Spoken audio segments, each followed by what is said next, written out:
A CGM gives you the continuous glucose monitor. Just gives you so much information on what foods your body is fine with and what foods your body does not like. My wife just now started a CGM that she bought over the counter just to see what's happening. What? And they sell it on Amazon. Yeah. We found out that she might be pre-diabetic. She's super lean, muscle, works out, runs around.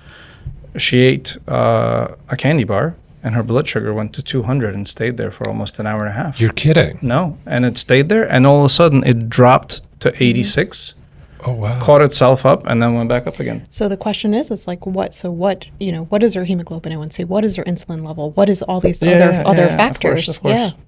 But we were shocked, like how long it took. It was almost 2 hours. She sent me the graph. I was like, this is impossible. So she pricked her finger, and it matched exactly. So 2 Nobel Prizes, and I don't know what the criterion is for Nobel Prize, and I am definitely, I don't think I'm in line for one. Although I'm going to get a Nobel Prize, but a Nobel Prize probably isn't in my future. But I will tell you 2 people that should be considered for it. One is whoever, and I don't know who it was, but that democratizing the CGM.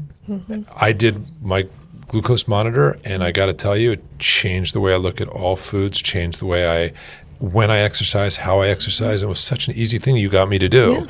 Happened to be like, listen, I was blessed. I was here. There was a rep. Let me just put it on. I was like, you're going to stay. I thought it was going to hurt. Didn't hurt. The whole thing was so easy. And then if anything, I was getting too much information. In the middle of the night, it was telling me, you're 90 or 80 or 70, whatever it is. And I started to learn about myself and how I metabolize things. And you know what? That is super important, particularly at a particular age. I don't know if I would have done anything with it in my 20s and 30s.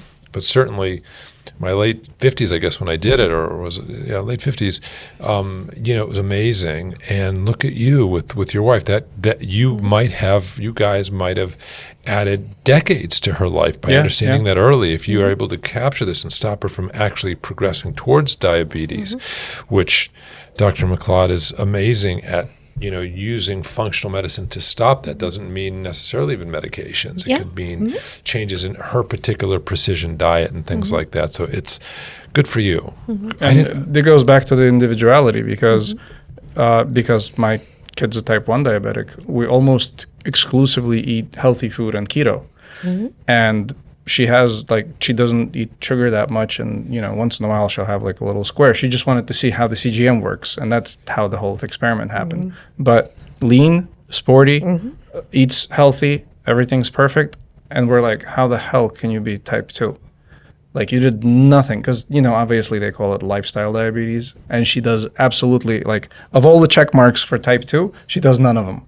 And we're like, what the hell happened? So it's just interesting how, individually body works and, how it gets affected by different things.